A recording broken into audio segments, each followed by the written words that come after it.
So, Anne Michaels won the Giller Prize for her novel, Held. What do you think about that? I think it's great. I've been a fan of her work for a long time. I'm really excited to read Held. What about you? I see. It's interesting how the award ceremony was overshadowed by these protests. What do you think about the Giller Foundation's response to the protests? I think it's important for the Giller Foundation to be aware of the concerns of the protesters. It's a complex issue, and I think it's important for the foundation to have a dialogue with the protesters about their concerns. I agree. It's important for organizations like the Giller Foundation to be responsive to the concerns of their community. What do you think about the future of the Giller Prize? I think the Giller Prize is an important award that celebrates Canadian literature.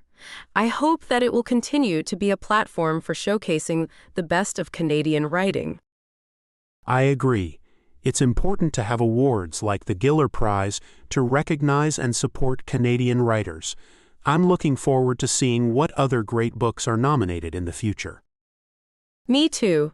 I'm excited to see what the next generation of Canadian writers will produce. I'm not familiar with her work, but I'm always interested in learning about new authors. What's Held about? Held is a multi-generational story about war and trauma. It follows a photographer turned First World War soldier, his descendants, their spouses, and their spouses' parents. It's a really complex and moving story. That sounds interesting. I'm curious about the connection between the characters and the war. How does the war affect their lives? The war is a constant presence in the novel. It's not just about the physical trauma of the war, but also the emotional and psychological trauma that it leaves behind. The characters are all dealing with the legacy of the war in different ways. I see. It sounds like a powerful story. I'm also intrigued by the fact that the novel moves backwards and forwards through time. Why do you think Michaels chose to structure the story that way? I think it's a way of showing how the past is always present in the present.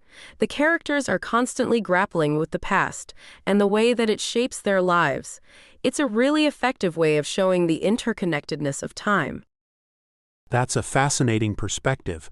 I'm also curious about the protests that took place outside the ceremony. What were they about? The protesters were demanding that the Giller Foundation cut ties with several corporate sponsors, including Scotiabank, because of its stake in Israeli arms manufacturer Elbit Systems. They were protesting against the war in Palestine.